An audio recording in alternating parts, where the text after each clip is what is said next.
Welcome guys in lecture number 21। इस lecture में सबसे पहले अपन दो न्यूमेरिकल करेंगे, उसके बाद बैटरी टॉपिक में अपन जाने वाले हैं। ओके, ना first question, for how much time 4.8 ampere current should be passed through 400 milli 0.04 molar AgNO3 solution during electrolysis so that silver is completely deposited. मैं करना क्या है, टाइम फाइंड करना है। 4.8 एम्पियर करंट जब 400 मिली 0.04 मोलर AgNO3 के solution में से पास्ड होता है, तब जितना भी सिल्वर है Ag प्लस के फॉर्म में, उस पूरा सिल्वर कैथोड पर सिल्वर के फॉर्म में जब डिपॉजिट होता है, तब करंट कितने टाइम तक पास करना जरूरी है, ये हमें फाइंड करना है। तो first of all I is equal to 4.8 ampere and T is equal to question mark. Now see, we have a meaning of 0.04 molar AgNO3।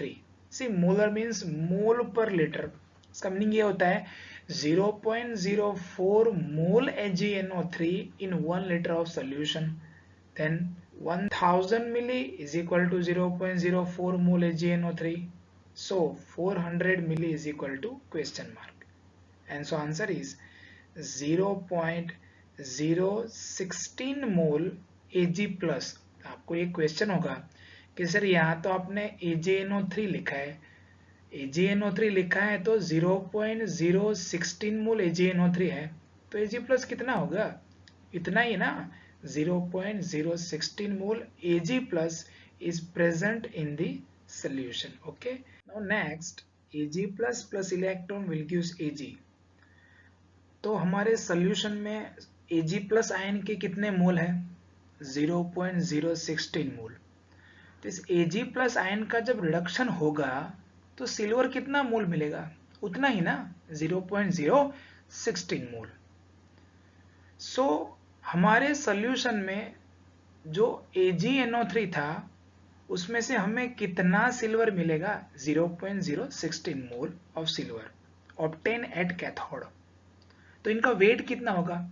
Obviously 0.016 into 108 is equal to 1.728 gram. My purpose is to find the time for this reaction. Okay, so W is equal to EQIT divided by 96,500। so मेरे को यहाँ silver का wait चाहिए था जो completely deposited हो गया at the cathode, इसलिए मैंने ये पूरी रिएक्शन, पूरा न्यूमेरिकल मैंने यहाँ तक किया। ठीक है, now equivalent weight is of silver is equal to 108 divided by +1 is equal to 108, and W is equal to EQIT divided by 96,500. So T is equal to W into 96,500 divided by EQ into I, and put the values of these parameters, and my answer is 321.66 second. This is the time required for this reaction. Okay, now the next question.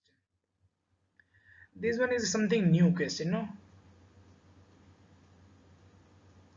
How many grams of copper will be obtained by passing 4.5 ampere current through 1 liter 0.6 molar aqueous solution of CuCl2 for 1.15 hour?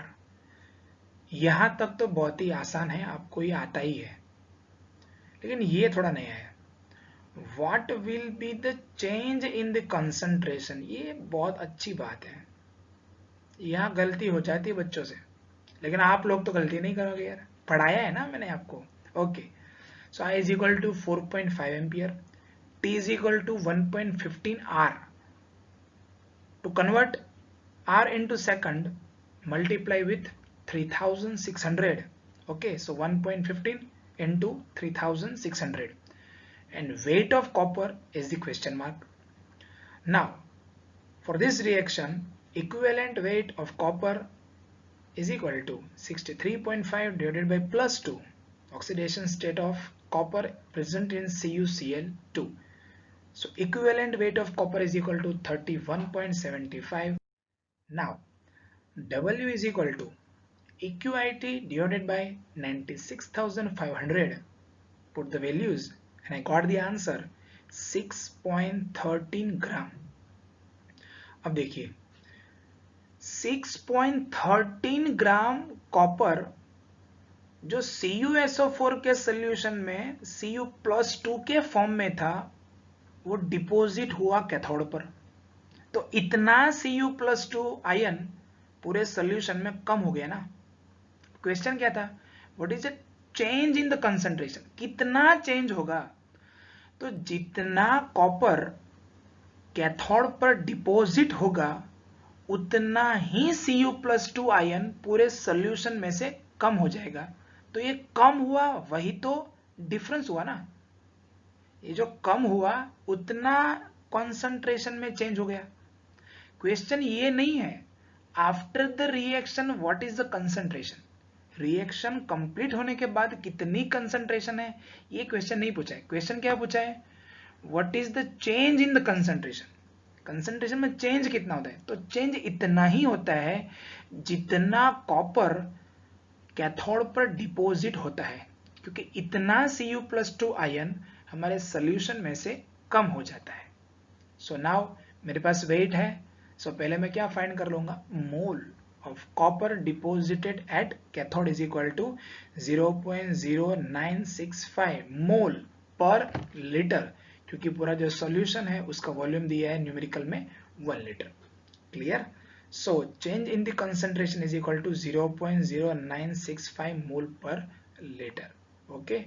अगर मान लो कि ये question पूछा होता कि what is the concentration after the reaction, तो मैं करना क्या पड़ता, जो पहले कंसंट्रेशन दी गई थी उसमें से इस कंसंट्रेशन को अपन माइनस कर देते, जो बाकी रहती थी वो थी remaining concentration after the reaction. लेकिन ये तो क्वेश्चन है नहीं. तो यहाँ मैंने आपको फैराडे लॉ के बारे में जितने ही पॉसिबल नई नई वेराइटीज के क्वेश्चन थे, न्यूमेरिकल्स थे, एमसीक्यू मैंने आपको करवाए हैं. Now we are going to last part of the chapter, and which is the batteries. Now first, batteries. Any battery or cell that we used as a source of electrical energy is basically a galvanic cell.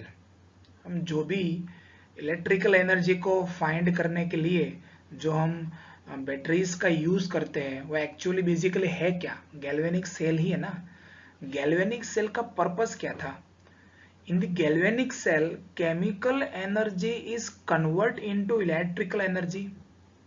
तो हमारे batteries में cell में यही तो होता है ना, chemical reaction होती है और हमें इलेक्ट्रिकल एनर्जी मिलती है. ओके. तो कोई भी बैटरी जिसको हम इलेक्ट्रिकल एनर्जी का सोर्स हम यूज करते हैं वह बैटरी एक गैल्वेनिक सेल है, और where the chemical energy of the redox reaction is converted into electrical energy. Now there are mainly two type of the batteries. Number one is the primary batteries. You know what is the meaning of primary batteries. एक बार कोई battery का हमने use कर लिया, okay, battery discharge हो गई. तो बैटरी डिस्चार्ज होने के बाद बैटरी डेड हो गई, उसका हम फिर से यूज नहीं कर पाते, उनकी चार्जिंग प्रोसेस हम वापस नहीं कर सकते. इनको बोलते प्राइमरी बैटरीज. और जो बैटरी को एक बार डिस्चार्ज होने के बाद अगर हम रिवर्स इलेक्ट्रिक करंट को पास करेंगे बाहर से तो चार्जिंग हो जाएगी और उसका हम अगेन एंड अगेन यूज कर पाते हैं, तो उसको बोलते हैं secondary batteries. So primary batteries एक बार डेड होने के बाद, डिस्चार्जिंग होने के बाद वापस चार्जिंग नहीं हो सकती, और सेकेंडरी बैटरी जो होती है उनको एक बार डिस्चार्ज होने के बाद हम बार बार उसको चार्जिंग कर सकते हैं. This is the main difference between the primary batteries and the secondary batteries. Now see, in the primary batteries the reaction occur only once. Cathode और एनोड पर जो रिएक्शन होती है ना, एक ही बार होती है, दूसरी बार नहीं होती है. अगर दूसरी बार होती है तो सेकेंडरी बैटरीज हो जाती है. ठीक है. Use over a period of time, battery becomes dead and can not be reused again. एक बार डिस्चार्ज हो गई तो उसका रीयूज नहीं कर पाते. For example dry cell. Okay, actually ये ड्राई नहीं होता लेकिन इनका नाम होता है ड्राई क्योंकि उसमें पाउडर ड्राई होता है थोड़ा. और you can say Lagrange. Lagrange was a scientist who discovered this cell, so this is also known as a Lagrange cell. Or second one is the mercury cell. Now next,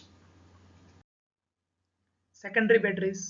A secondary cell after use can be recharged by passing current through it in the opposite direction, you can say reverse direction, so that it can be used again and again. A good secondary cell can undergo a large number of discharging and charging cycles. बहुत ही अच्छा जो secondary cell होता है वो discharge भी बहुत बार होता है और उस चार्ज भी बहुत बार हम लोग उसको कर सकते हैं. यही तो अच्छा है ना secondary battery. Okay, now the example.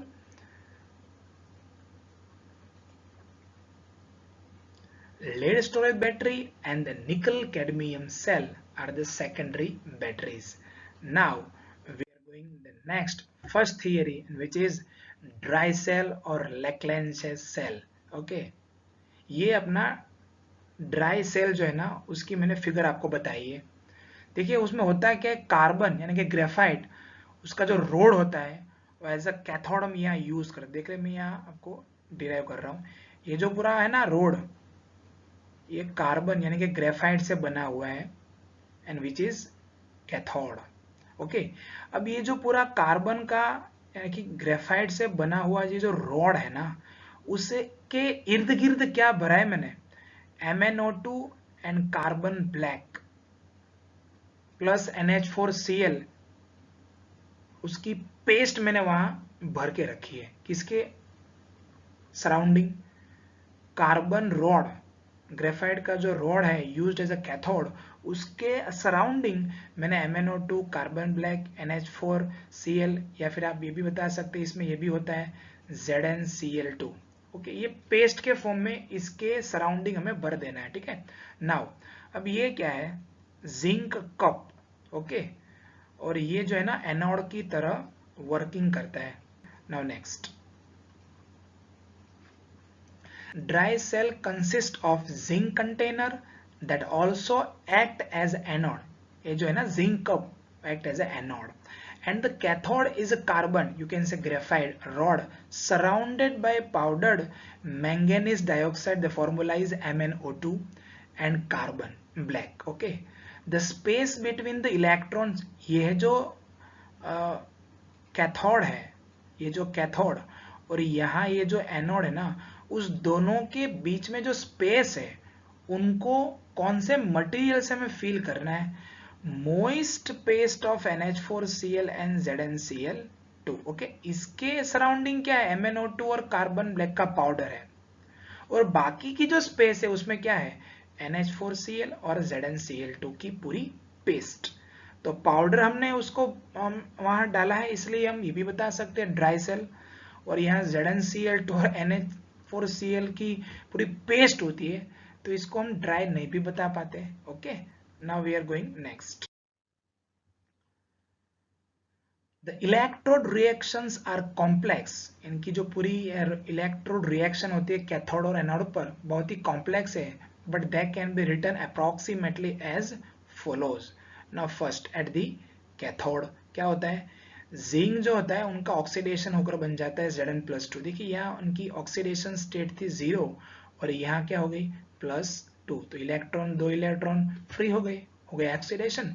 Now next, यहाँ जो MnO2 था जिसमें मैंगनीज की ऑक्सीडेशन कितनी थी +4, उनका कन्वर्जन यहाँ हो गया Mn+3 में. सो ये हो गया रिडक्शन प्रोसेस. और NH4+ आयन, NH4Cl था ना वो, उसमें जो NH4+ आयन था उनका कन्वर्जन हो गया इन द एमोनिया. तो एमोनिया के फॉर्म में अब ये गैस फ्री होगा, ठीक है। Next, see, in the reaction at cathode, manganese is reduced from +4 oxidation state to +3 oxidation state। एक बार कैथोड पर +4 में से रिडक्शन होकर मैंगनीज +3 फॉर्म में आ गया।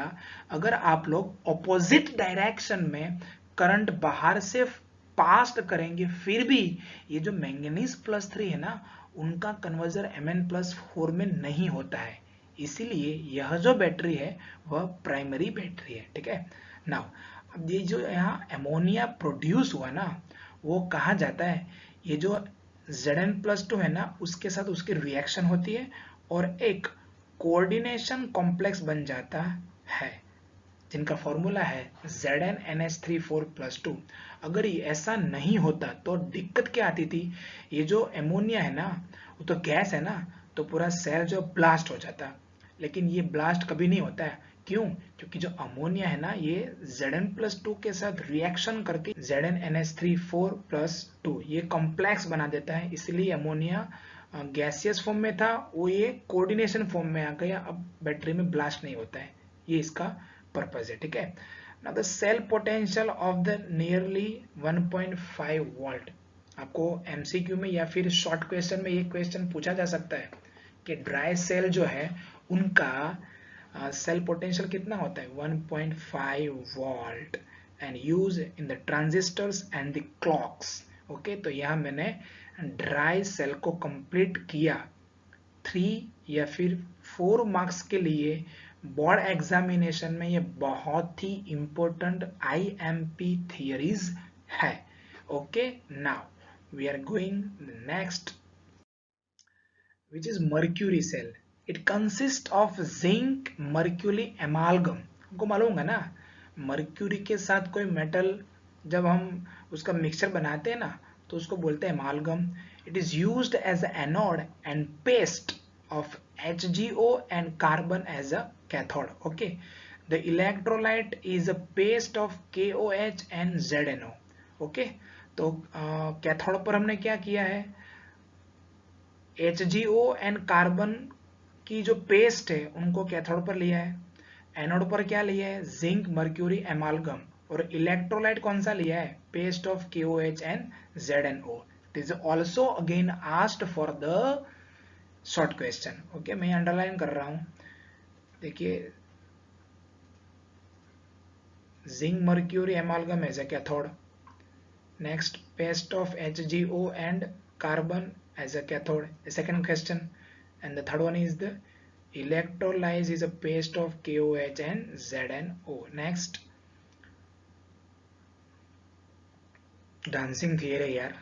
okay, next, this is the mercury cell। okay, ये हमें फिगर एग्जाम में भी ड्रॉ करनी नहीं। okay,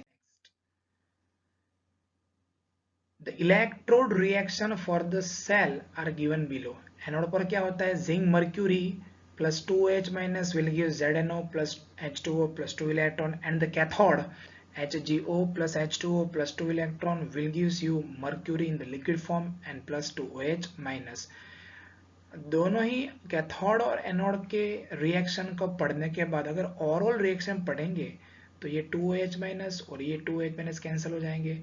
this 2 electron, this H2 and H2 will be cancelled, so remaining is zinc mercury plus HgO solid plus ZNO plus mercury liquid। clear?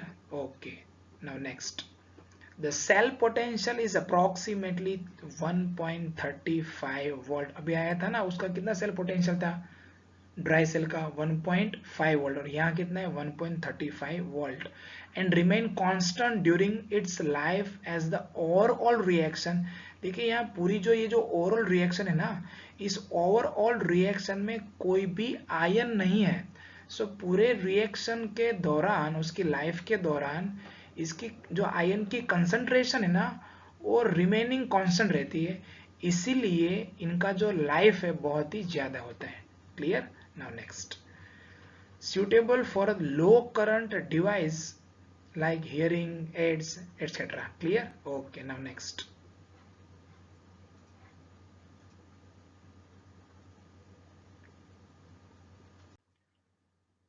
Now we are going a most important theory, and which is, you know, lead storage battery.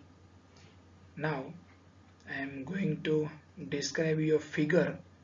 See, in this figure there are two rods, anode and cathode. देखिए यहाँ जो anode है, negative plates, वह lead grids है fill with the spongy lead, okay, and the positive plates है उसकी जगह पर lead grids fill with the PbO2. So lead storage battery consists a lead anode and a grid of lead packed with lead dioxide as a cathode. तो cathode पर क्या होता है कि लेड की एक रॉड होती है, उसके ऊपर किसका लेयर बना हुआ होता है, PbO2, बहुत ही स्पॉन्जी लेयर होता है, ठीक है। और जो ये अपना एनोड है, एनोड पर क्या होता है, लेड को ही हम यूज करते हैं एज ए एनोड, ठीक है। और इलेक्ट्रोलाइट की जगह पर हम लोग क्या ले रहे हैं, 38% सोल्यूशन ऑफ H2SO4, ठीक है। जैसे ही पूरी रिएक्शन चलती जाएंगी तो ये जो 38% सोल्यूशन ऑफ H2SO4 उनकी डेंसिटी डिक्रीज होगी, ठीक है। जैसे ही डेंसिटी डिक्रीज होते चली जाएगी तो ये जो सेल है उनके वोल्टेज भी हमें जो मिल रहे हैं वोल्टेज बैटरी में से, वो भी कम होते चले जाएंगे, ठीक है। ये फिगर हमें एग्जाम में ड्रॉ करना नहीं है। नेक्स्ट, ये बहुत ही अच्छी बात है, ये बहुत ही इंपॉर्टेंट पेज है, मोस्ट IMP पेज है ये। You have to write 2 times in your notebooks, clear, बहुत ही इंपॉर्टेंट है।